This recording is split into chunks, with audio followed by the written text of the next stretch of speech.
The Knight Errant by DearAgonist and Time89. Narrated by Captain Kate. Chapter 2. Go Forth.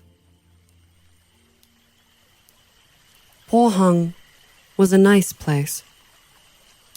The kind of place where people were still sort of living their lives and had yet to be inundated by the uniform, concrete tenements of the nation, which, to Lilith, had a certain charm to it that she'd be sorry to see go once it was all over.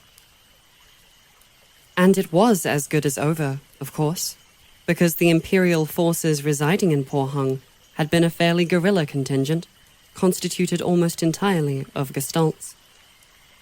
Everyone was Gestalts here, in fact, national and Imperial. It was the kind of scrappy little undertaking, important enough but not vital, that they sent them off on. Unit 12 was accompanied solely by an oiler who served as a very cheerful, chirpy radio operator, constantly smiling and an excellent listener, which was, in all fairness, refreshing. To Lilith. And probably only Lilith. But Pohang. A few units out of the 5th were allowed some temporary leave to assert presence and to nominally provide some sense of relief for the soldiers. Wandering through the streets, Lilith only found herself wading, lost, through eddying assaults on her senses. The smells were good. They made her salivate. Living on rations and rations alone really made one consider all the unfamiliar little novelties of the place. Not that national currency really applied here, yet, but some were eager to get ahead of the game. Snatch a few marks. She couldn't eat, though. She couldn't wash the dirt and propellant residue and grease and blood out of the little cracks in her hands or from underneath her fingernails. She could make sure her uniform was nicely creased and everything was up to snuff, but it wouldn't hide what was there, and she found herself missing the only company she really wanted, who was back at base, doing paperwork for their superiors before they were shipped off to another theater. So, Lilith stared with sullen, lidded eyes at plump cuts of fish and icy glasses of beer and the smiles of comrades, their open mouths filled with food and laughter. She listened to arguments and the pattering of conversations and languages mingling together. Spices filled her nose and wafts of cigarette smoke left her with cravings, but she'd stopped smoking because Sergeant Sho didn't like it much, found the stench a bit bothersome. Fish eyes bulged out at her, watching, and, occasionally, she shrugged away from the grasping hand of some fool working a stall or someone trying to make a sale on her. These were just people. Only people, but they felt alien to her. Someone tried to offer her a cup of what seemed to be pupa in some savory sauce, and she couldn't bear the thought of filling her stomach. The idea was so far out of her mind right now. Occasionally, there was a building that had been more or less leveled, or great chunks of stone ripped up out of the street and turned into a crater. Mortar fire that had peppered the civilians here and there. What a shame. There, all the scents left here, and it was just the reek of powder, dirt, and spent explosive leavings. Under it all, her ears were still softly ringing, a distant alarm. And, finally, away from the chatter and the din, she stood on a bridge over a river and watched the way the fragmented moon played off the water. Little white fish swimming to one greater whole. Lilith clasped her hands and bent her head down over the railing, maybe to pray, maybe to wish she were not here, maybe to pretend she were anywhere else. But she could not close her eyes and pretend, for when she did, she saw deadly black shapes swimming behind her eyes. She opened them, and they were still there. Something behind her reflection, lurking underneath the water's surface, a shape behind the softly lapping stream of the river, watching her, looking up at her, yawning and all-consuming. And it unhinged her jaw, and she fell into it, and her world was slick and black and teeth and iron, and there was a great cacophony in her ears as it screamed around her. People were arguing, heatedly, trading slurs. Lilith lifted her head just in time to see one of the men from Unit 9 peel around the corner, onto the street toward the bridge, turning on his heels to point his gun behind him at some unseen target. She could not shout in time before his finger squeezed the trigger.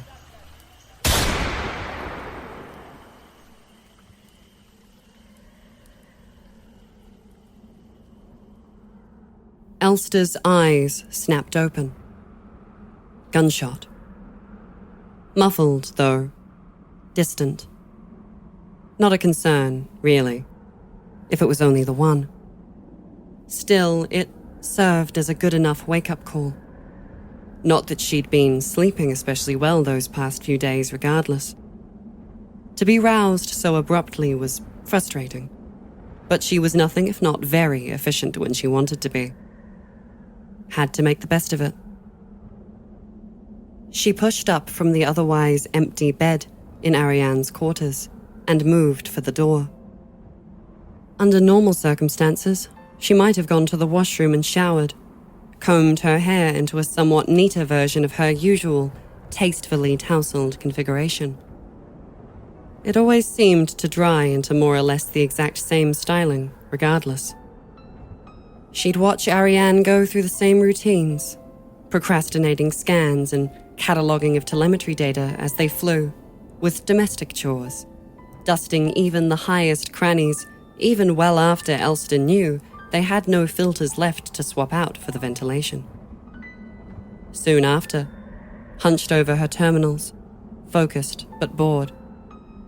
Elster herself, going through her checklists, breaking each section of the ship down into chunks of work, hustling through it double time to ensure she could return to the object of her adoration as soon as possible, often forgetful of cleaning up proper, smudging her pale complexion with grease or oil or whatever else Elster had gotten her hands into.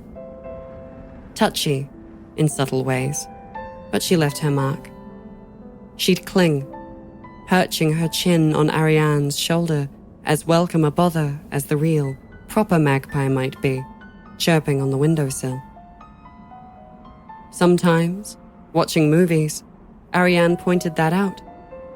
"You're just as obnoxious as that bird song, Elster," said fondly and terribly.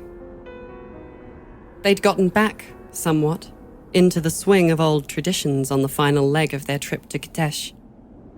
No movies, though. Too busy with, well, just really fantastically busy. Hard to indulge in, of course, when Ariane was flat on her back inside the Hausdorff compound.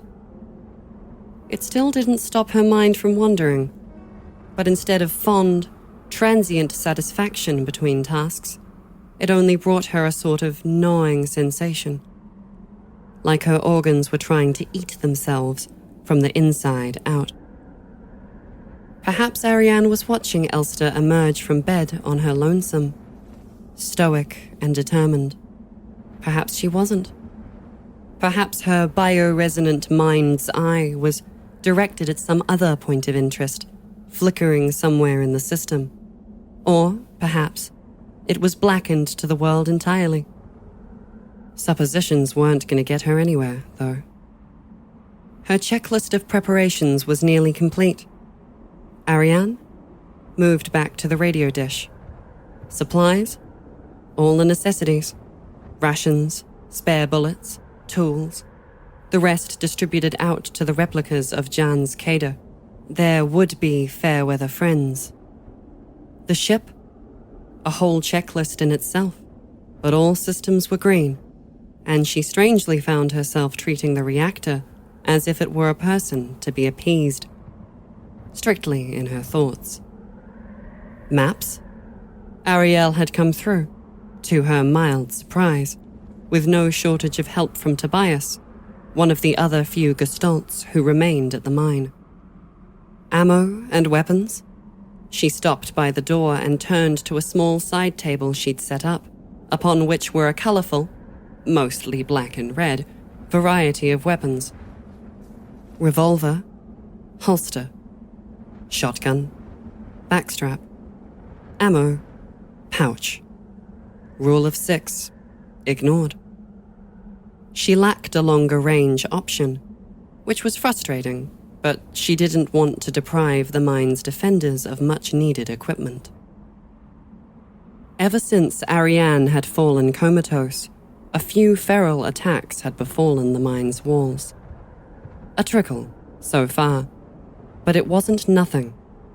The gunshot that roused her, muffled as it was, must have been from one of the star units on patrol outside the wall. They ran a tight ship, always with the mop-up duty, which only meant that Elster must have slept through an attack somehow. Strange that it was only the one at the end that had jolted her awake. Duly equipped and ready, Elster slipped out the door and made a final check of the ship. Their replacement Penrose. Identical in all the ways that counted, just a little bigger and more impressive. Still cheap. Still a cost-efficient option. At least the reactor wouldn't go anytime soon. Elster had spent a little while inspecting it along the way, and had concluded that several key adjustments had been made to improve its longevity over the older model that 512, scattered into pieces in orbit over Heimat, had had aboard. Critical flaws in its design, which she had become intimately well familiar with, would still guarantee its eventual breakdown. Anyone who'd been shipped out on one of those newer models had, perhaps, a few extra years of brave, dignified service to the nation to suffer through. If the engineers behind it were anywhere out there, still living their pitiful lives, she'd strangle them and clean up what the first wave missed.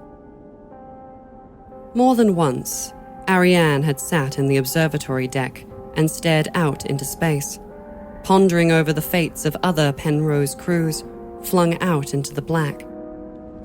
Elster had indulged her, of course. She was staggeringly easy to indulge in, after all. The ruminations didn't stay hopeful, of course. They eventually turned sour and sympathetic, a shared cosmic suffering, even before Cycle 3000. Such had been the way of things in their tomb of life and love. In that sense, they were very lucky. All the rest was still out there, far, far away from the crumbling system Elster and Ariane had somehow returned to. Anyway, no one else was aboard, which was what Elster wanted. She'd suspected Paul might have been around, but she was probably at the mine lending a helping hand, as intimately familiar with survey equipment as Elster herself, figuring out just what else of use could be drawn from the planet. It was simpler this way.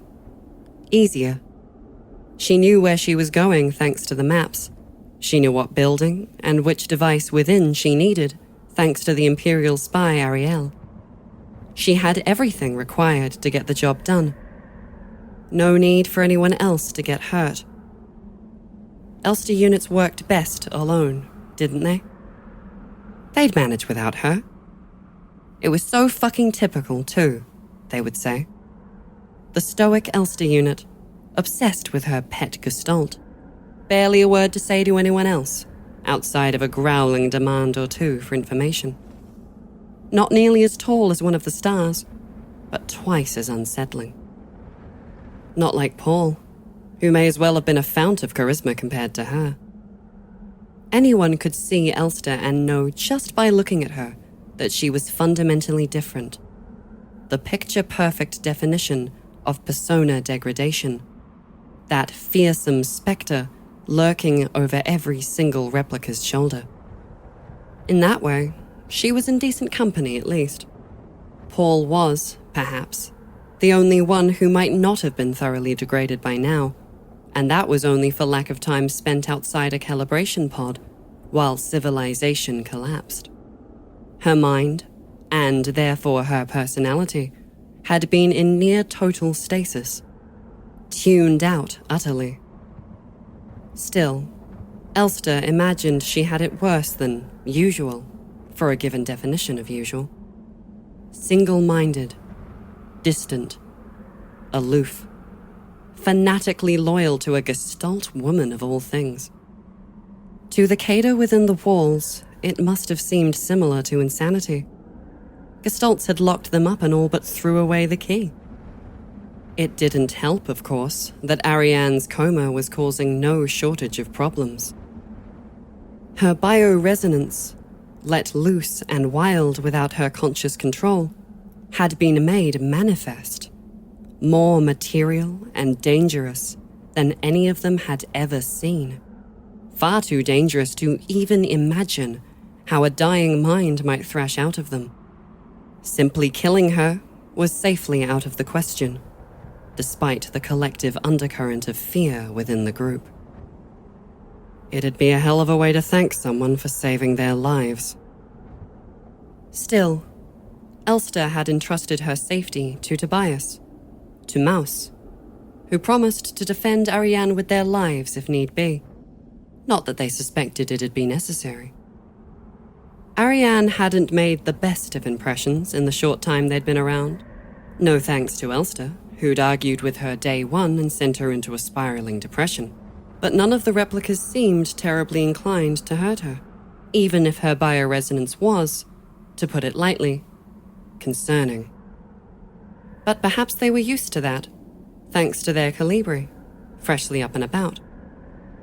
They called her Charlotte, and as much as Elster would have loved to personally decommission her, she seemed to have absolutely no recollection of that night, besides utter, infectious dread.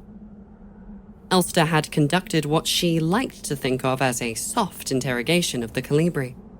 Hard to think of her as her and Charlotte when she'd brought harm to Ariane, even unknowingly, and decided it simply wasn't worth pursuing. The phantom knife around her mind never plunged like it should have, never cut into her like a tendon being separated from a cut of meat. As far as she was concerned, Charlotte didn't deem it worth the trouble, and didn't view Elster as an enemy, so much as a stranger to be very, very wary of. She was smart enough to stay away from trying to suppress Ariane's influence, or so she said. It might just be impossible. Or, more likely, she was very, very afraid of what Ariane was doing. Hers was a titanic force. You didn't tamper with that, no matter how cutting edge you were. So, she couldn't take Ariane along in the ship. It simply wasn't safe. The effects were too strange.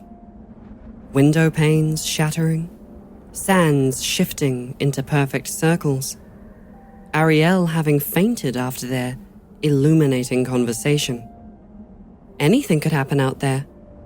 The last place she wanted Ariane was anywhere close to danger, whether that be a ship shunted out of its trajectory and hurtled towards the Earth, or more unwelcome intruders, considering their track record. Small, but enough that Elster would not have the incident repeated if she had any say in it.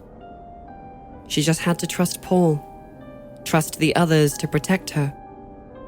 It went against all her instincts, but all she had were bad choices. Quicker it was all done, the better.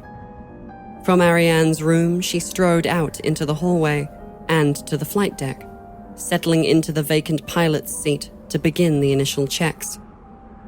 She had a spot to land lined up, several clicks out from Sverdlovsk, the former capital city of Kitesh, once home to millions of imperial citizens before the nation's successful invasion. No one had any idea what she could expect anymore. No radio contact had been attempted, let alone overheard. A city of ghosts, then, and the corrupted, who undoubtedly remained in the ruins. All the more reason to keep Ariane far away. Paul had offered to go in her stead, of course, argued that it should be Elster who stayed with Ariane. It wasn't as though Paul lacked qualifications. They were the same unit, after all. But Elster never came close to entertaining the offer. It had to be her. Always. She had the experience. Somehow. A well of determination she knew was within her. Bottomless and fervent and hungry. Disturbingly. But it was not a quality she was either willing or ready to question, much less equipped with the emotional vocabulary to make sense of it. But it was there. Strangely eager.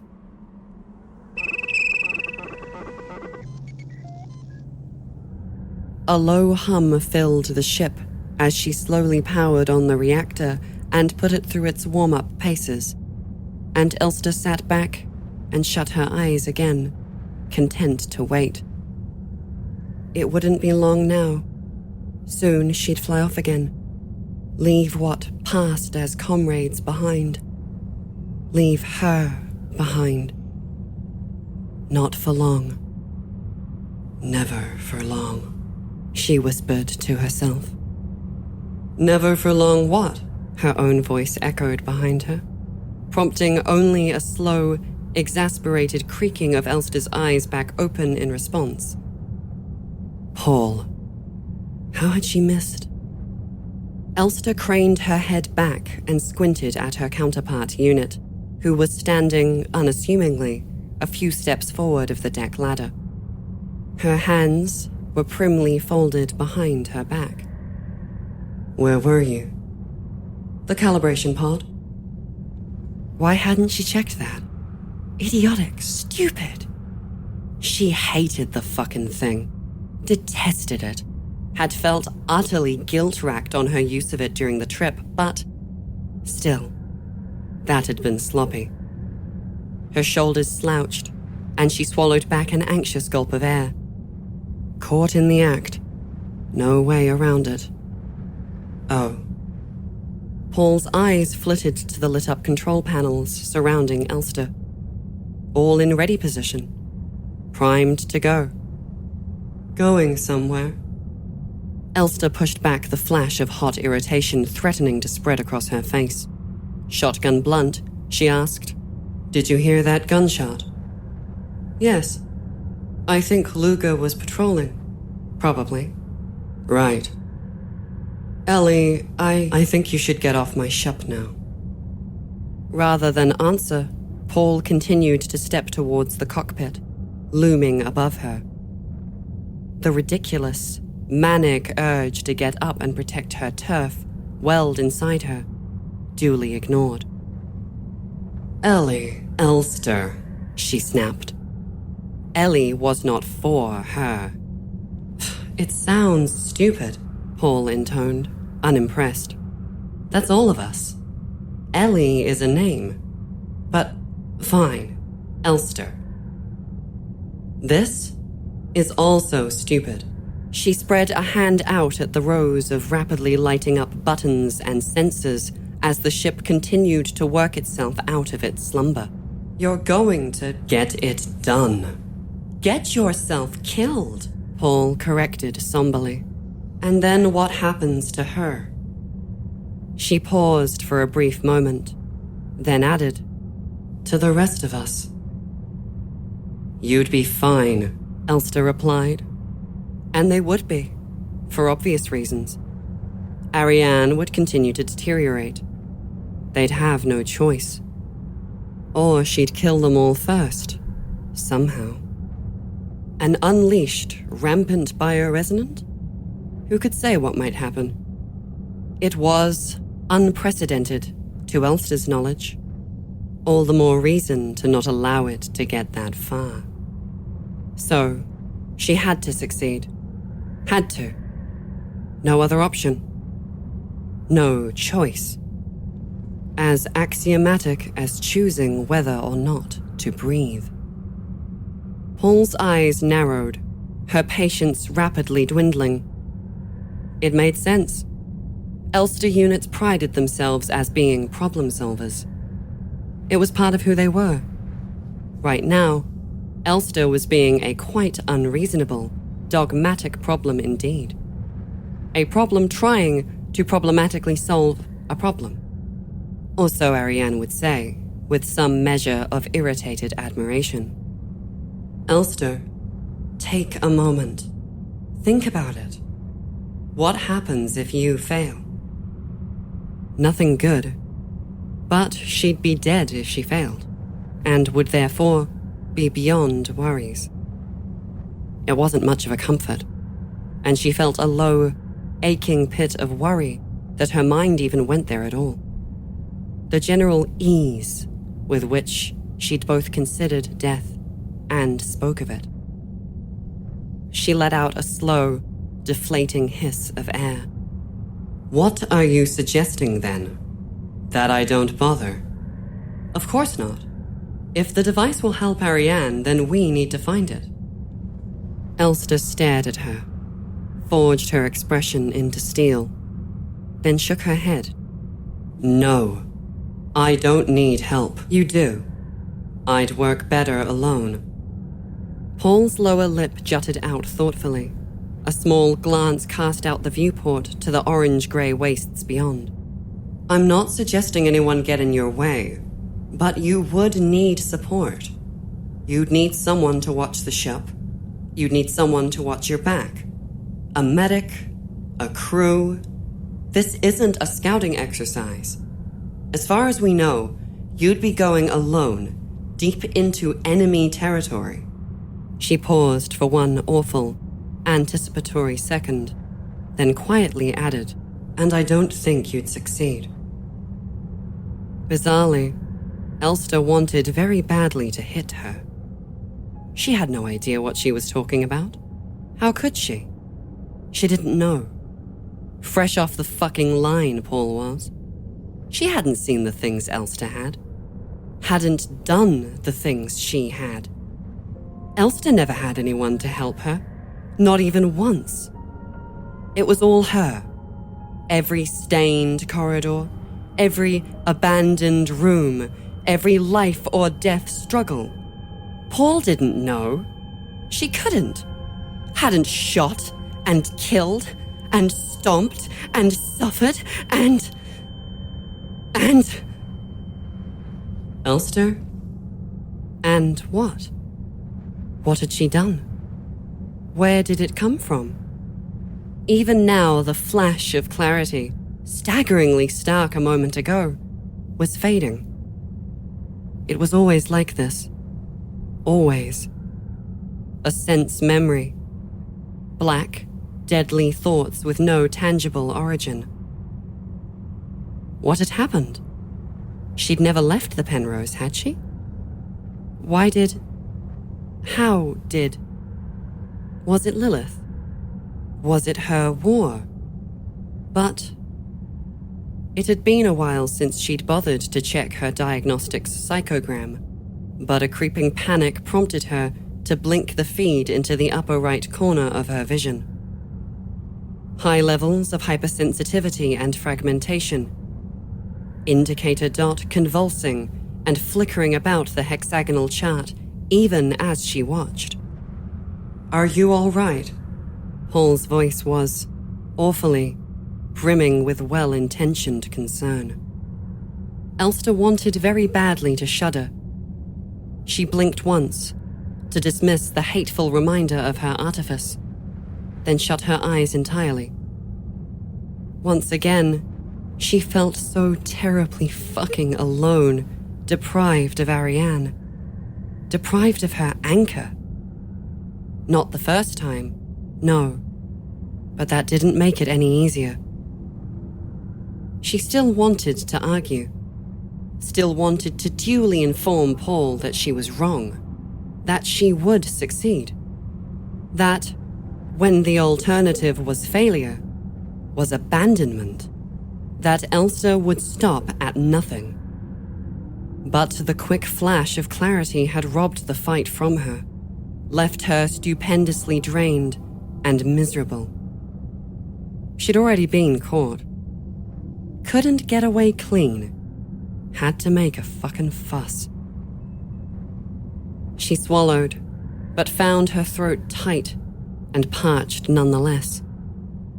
She hadn't even fully realized she was staring back up at Paul, sidelong and through her brow, as if anticipating... what? Harm? Elster knew she looked awful. When she finally spoke, it was more croak than speech. I'm fine. What are we doing?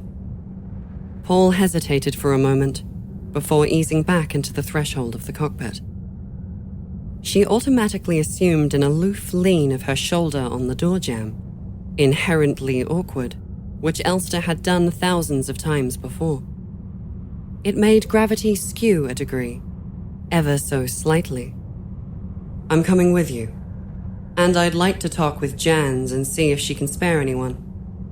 More bodies for the fucking pile, then. More sacrifices. She couldn't even take solace in that it'd only be her this time. Only her to bleed and suffer for Ariane. Elster had learned nothing from the martyrs in Ariane's films and books. She would not realize this until much, much later. But she felt powerless. More to the point, she was embarrassed. In the moment she'd needed to show resolve, she'd somehow found herself crumbling instead. Unstable. Unfit. And though it barely mattered to her how the others perceived her, she couldn't deny that her argument, it was more like stubbornness, was a flimsy one. She was doubting herself now. Somehow, somewhere, she would buckle. And with that small acceptance, she felt a brilliant, smarting pain behind her eye, wincing. She blinked through it and watched as Paul stitched her brows incrementally, and nothing more. A tacit mirror. A singular notion was sprinting through her head. Maybe it wouldn't be so bad. Maybe. Even if someone got hurt. Even if they died. Maybe it'd be easier if she didn't have to do it alone. Maybe she did not have to die alone again. It was a cold, pragmatic comfort. She wanted to throw up a little, but it was hard for replicas to do that. Fail-safes against needless caloric loss. And she hadn't eaten in a while. Instead, she only got up and gave a short, vacant nod of concession to Paul, torn between strained relief and incandescent fury. But it didn't matter how she felt, really. All that mattered was her. You win, Elster muttered, and was relieved when Paul chose not to smile.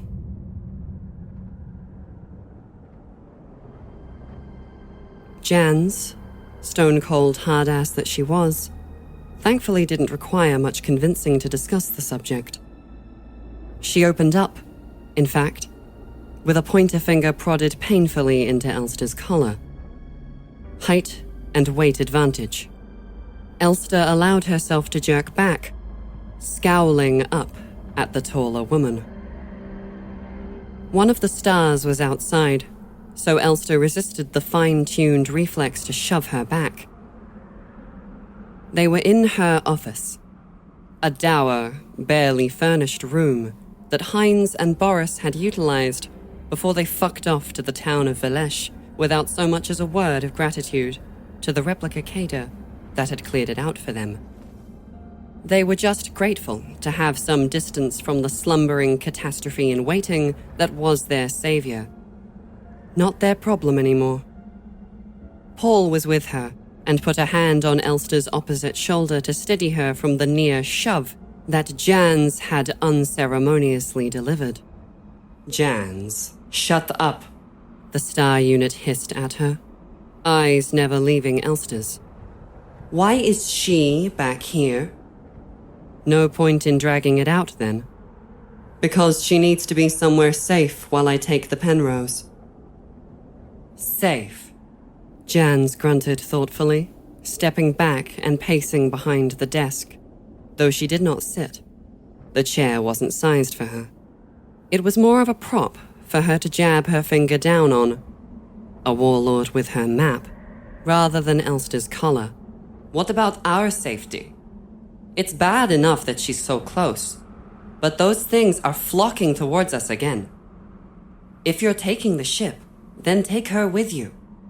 Where are you even—" "Svet lawyer," Elster continued quickly, pressing down on the vile rise of panic in her chest. Already she wanted to exile them. But why wouldn't they? "There's a device there. A device? A suppression device. Ariel told me." Jan's eyes narrowed dangerously. She didn't need an explanation of what would be suppressed, it seemed. "I'm not aware of any such thing. How would he even know?" "Intimate knowledge," came Ariel's voice, unsurprising in the slightest, in the doorway behind Elster. She didn't turn, watched Jan's gaze flicker towards him and stay there. The scent of smoke had entered the room in his wake.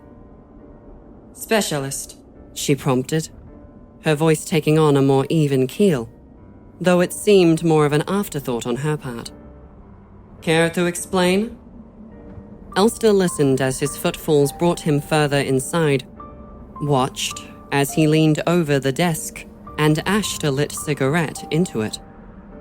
He cast a quick glance aside at Elster, who finally deigned to glance back.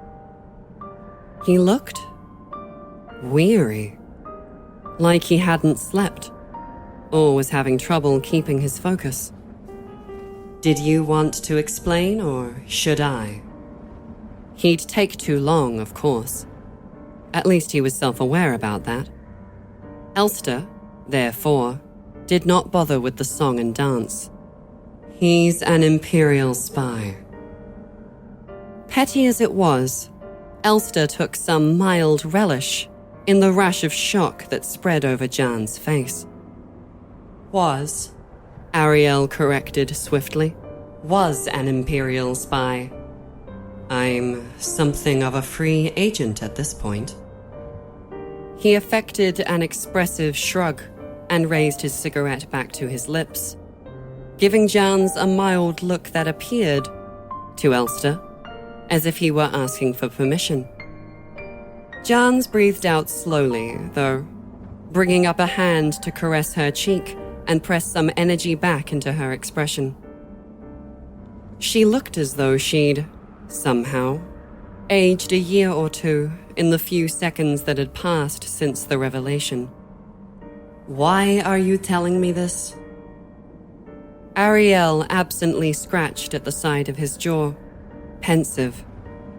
"Because I don't think it really matters anymore, does it? And Heimat? Zhao? Believes me to be a most loyal servant of his vision of the nation rising again from the ashes," Ariel drawled rudely, wafting a hand vaguely through the air as he took an indulgent drag. I was embedded in his command when everything happened. He blew out a puff of smoke and paced away from the desk again.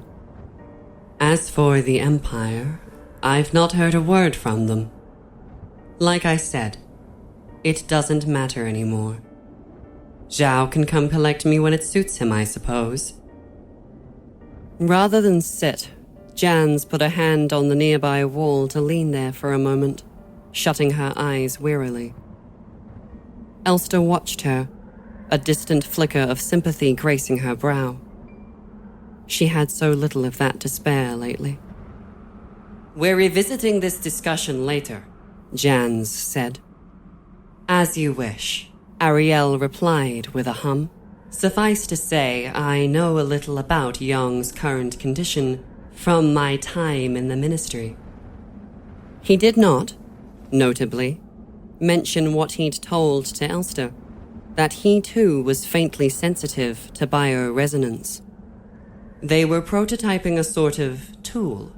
I described it as a leash to Elster here, for bioresonance in rampancy. Assuming the nation's forces moved quick enough, then they probably managed to recover those when they invaded. He smiled thinly, gesturing with his cigarette towards the window. It's a solid wager they nabbed a few. Svetloyar fell first, to my knowledge. A daring assault, if you believe the reels. Jans folded her arms and stared down for a few seconds, silent before muttering. It was. She turned and regarded the window herself then, watched outside as one of the oiler units went walking by at a steady pace through the courtyard. Elster couldn't tell who it was. Without turning, Jans went on. So, you want to go there and find one of these leashes. Stop her from doing this.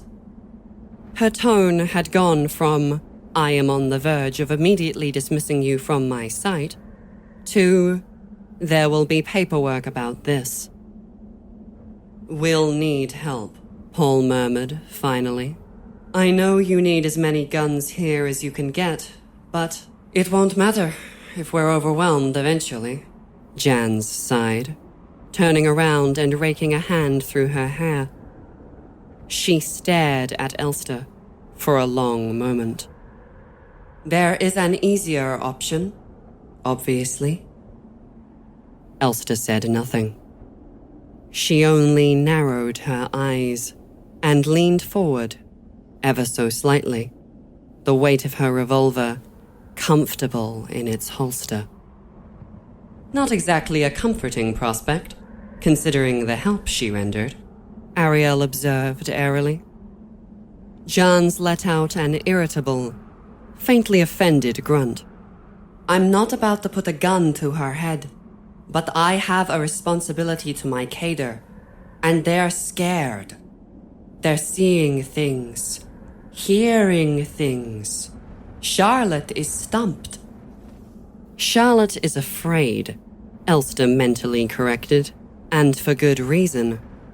Her love was a strong one. Elster took a step towards Jans, who immediately drew herself up to her full height on reflex. But Elster wasn't looking to square up. She was, in fact, trying her damnedest to be reasonable. Logic seemed a suitable tool to utilize here. I just need 1 or 2 people. A week. You owe us that much. Jan's eyebrow raised. And if you don't come back? No hesitation. I will. No surrender. It wasn't the answer Jans wanted to hear, clearly, for she lacked the single-minded devotion that spurred the response. She folded her arms and exhaled roughly through her nostrils, lips flattening into a thin line of exasperation. A pregnant silence filled the void, as Jans softly tapped her metallic digits against her forearms in consideration. For some reason, Elster found the soft crackle of Ariel dragging on his cigarette, at this precise moment, profoundly irritating. Jans turned again, eventually, and went to face the window. Elster was already making backup plans, of course. Bringing Ari on the ship was risky, but she might not have a choice in the end, if leaving her at the mine would put her in eventual danger. She had nowhere else to take her that was safe either, just Hausdorff, which came with its own guards and guns. Guards who, understandably, wanted very little to do with the complications Ariane was bringing them. It was hardly fair, but nothing ever was anymore. So, where did that leave her? Stuck. Mostly. Very stuck. Even if she landed far away from the city, Ariane would inevitably draw the corrupted towards her. The ship wouldn't really work, much as Elster wanted to keep her close and in her own care. But could she trust the replicas they'd saved not to act in their own best interest? If she had enough volunteers to protect the ship, maybe. But that was "I'll ask around," Jans said eventually, not turning from the window just yet, which was for the best, because Elster was sagging with relief. "I'm not ordering anyone onto this, but I'm not ungrateful. We owe her at least this much. But you are on the clock." "Well said," Ariel mused, nodding to himself as he stubbed the cigarette out in its well-abused tray. Heinz and Boris had been partakers, clearly. "I think I'll come along myself, actually." "You already gave me," Elster started, but Ariel held up a lazy hand and smiled that frayed, faintly anxious smile of his. If he really was sensitive, it would have been nothing short of unpleasant to be standing within a few dozen yards of Ariane, let alone in the same building as her. Maybe that was why he was so eager to get away. "I never said I'd come along into the city. It's never good going back to places you used to work. But you might need protection for the ship, or another pilot, right?" Elster worked her jaw, thoughtful. Ariel was an enigma to her, and she didn't enjoy the sensation of not understanding a problem inside and out. Whether he was a problem in truth or not remained to be seen, but he had at the very least given her options where she'd previously had none at all. That wasn't nothing, but she couldn't ignore the strange circumstances by which he'd suddenly appeared in their wake, to say nothing of having much-needed answers to begin with. It was all a little too convenient, his presence just a little too immediately useful. It didn't help that he resembled Ariane so much. That alone unsettled her greatly. Like looking into a mirror that was wrong in just enough ways. Uncanny. Disturbing. Warping your perception of what might be real. Maybe it wouldn't be so bad having him in close reach, though. For as little evidence as she had so far of any duplicity, at least then she could handle him if that ever changed. Problem solver. That was her. Problematically solving. "Right," she replied, blinking back a sharp pang of longing. Strangely, Jans appeared conflicted by the time Elster looked back at her. But whatever was going on behind her eyes went unmentioned as she watched Ariel leave. 1 week. You know how to get there?"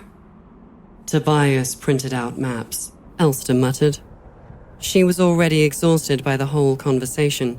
She just wanted to act. Jans was scowling, but it wasn't as if she'd ever claimed any sovereignty over who used the radio room. "Fine. I'll call a meeting." She appeared as though she were about to give Elster some order or another, but she ended up simply walking past her and out of the office, leaving Elster and Paul alone. Paul, who held her hands behind her back and appeared to be trying very hard not to look a little smug. Elster knew that expression all too well, having worn it enough times around Ariane. "Well?" Elster said absolutely nothing. "Progress is progress," Paul ventured. "Save that for when we return with this fucking thing," Elster groused, and moved for the door before Paul could comment. She wanted to be alone for a bit. Alone with company, anyway. It was unseasonably cold in what passed for the desolate medical room of the radio complex. A small window in the center of the outer wall faced the courtyard, but Elster could not make anything out beyond it. The glass pane had frosted over entirely, and Ariane herself was shivering on the medical bed they'd rolled her out of the Penrose on. The floor beneath her stubbed legs audibly crunched, a thin sheen of frost and ice having settled over the tiles. Elster didn't hesitate. She rushed over to the bed and held her frigid, convulsing body up into her arms, trying to press some warmth into her as best she could. Every thought of her next step, every calculation, every shred of frustration, every bit of bruised pride, all of it was promptly forgotten. Ariane was uncomfortable. Ariane was in pain. Something was wrong with Ariane. Elster's focus was instantly, easily shattered. Her gaze whipped around the room, desperately searching for some problem she could fix. Some mundane explanation for what was happening. A pipe, a leak, a faulty cooler, anything. Nothing. Nothing was wrong. The problem wasn't the room. It was the woman in it, and her lonely nightmares crossing the blurry threshold into reality. This was a memory of snowfall and desolate wastes sprawling out in every direction. Somewhere, inexplicably, a groan like whale song. Great metal structures lamenting, completely unreal. How many times had Ariane described the same scene to her as they laid down for the night? How, on some days, she stared out the window of her aunt's cramped apartment unit and fought against the maniac urge to smash it open and let the frigid, deadly air in. The wanton desire to feel anything at all. Elster clutched her tightly, choking back a sympathetic sob. Shutting her eyes, she could see those radio dishes through the haze of rapid snowfall, reaching up towards the overcast heavens, cursed to always fall short. Were they her memories or Ariane's? Both? "I'm here, Ari," she whispered hoarsely. I'm here. You're with me." Ariane was pale, paler than usual. Shivering, sweating, mild hypothermic symptoms.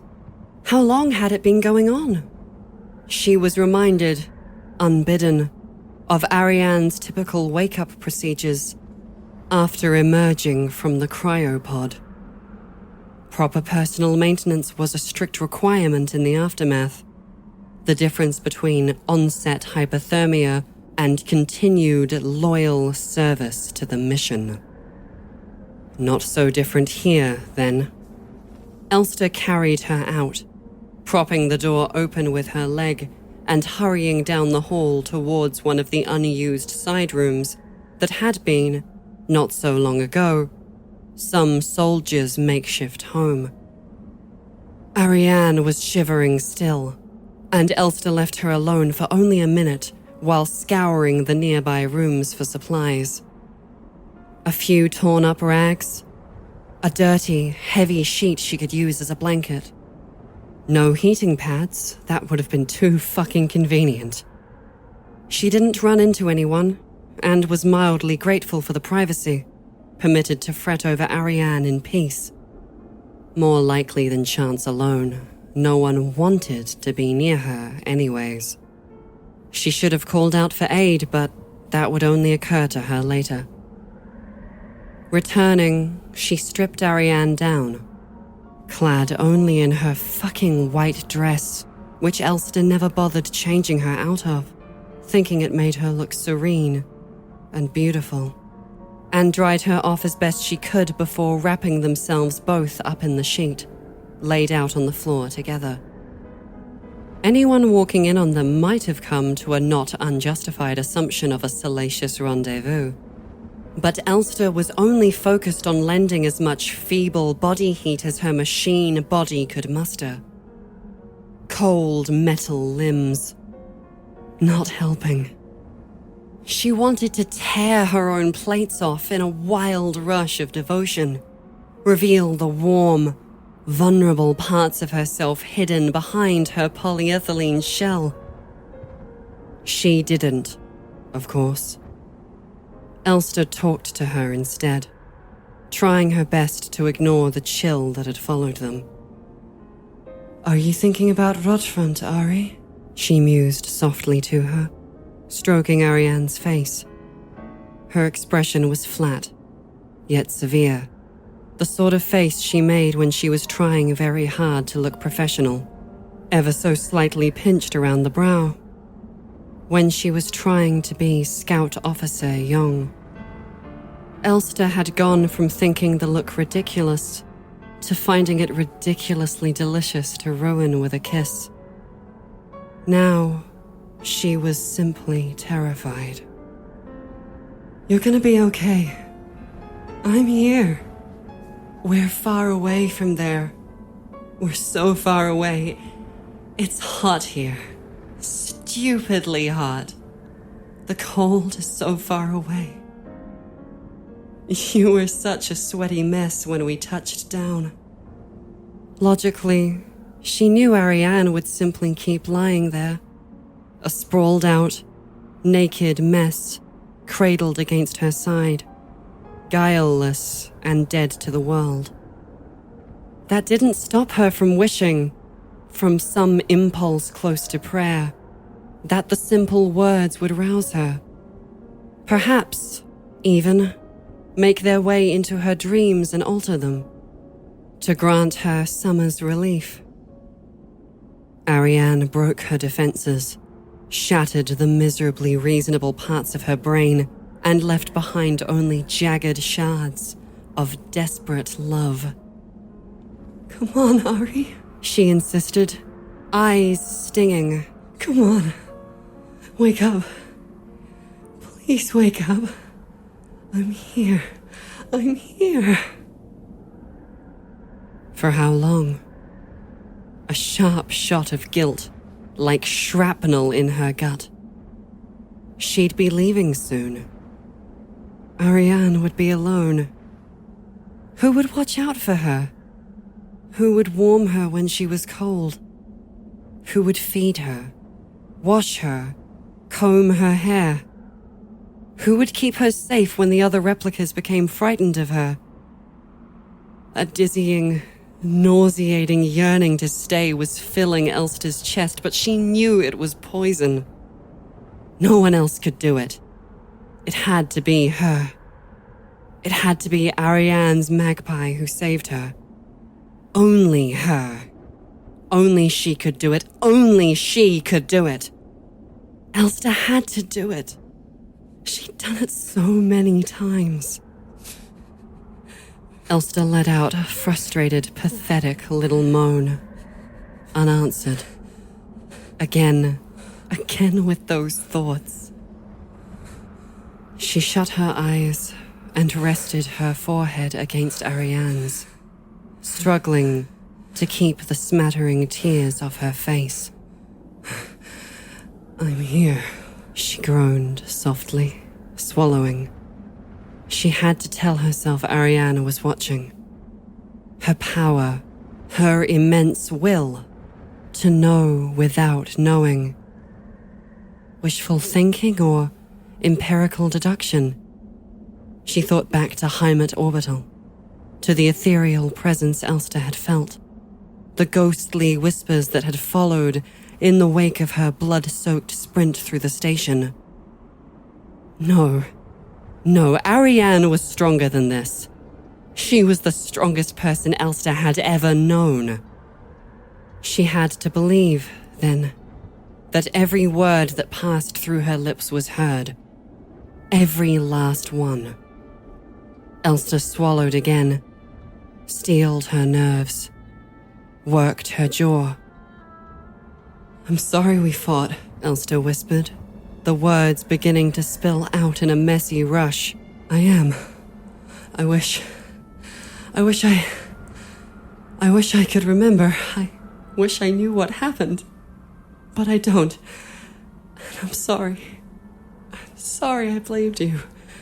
I'm sorry. I don't know what's wrong with me. I don't know why I'm like this. I don't know why I died, or why we're alive, or why we're here, and I'm just..." She stopped short and gripped Ariane tightly, shuddering. It was her fault, wasn't it? A horrible notion kept replaying itself in her mind's eye, though. Again and again. Murky and indistinct, yet entirely vivid. She wanted very badly to curl up into herself and vanish. Take Ariane with her to some far-off place where no one would ever hurt them again. That's all she wanted. Solace. Was it even possible? Had she poisoned that well? "I'm just scared shitless, Ari," she mumbled hoarsely. Something like barbed wire had knotted itself up in her and was now writhing hotly. "I can't lose you twice. I feel like I really fucked up somewhere.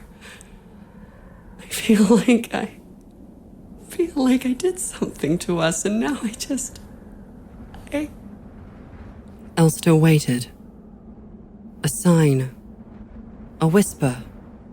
A ghostly hand trailing across her cheek, even as the object of her adoration shivered insensibly against her. Anything to save her from her own thoughts. Nothing, though. Nothing.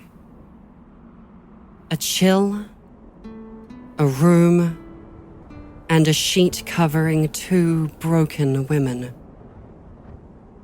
Eventually, after a while, Elster heard Mouse shouting from the hallway, and only then did she finally yell for help.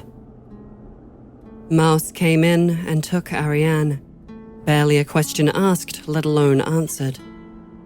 She produced a few emergency heat pads from the Penrose's stockpile, and Ariane gradually stopped shivering so badly. The ever-present chill surrounding her abated, like a passing storm rolling out of sight across a distant hill, and Elster stayed with her throughout every minute, silent as the grave.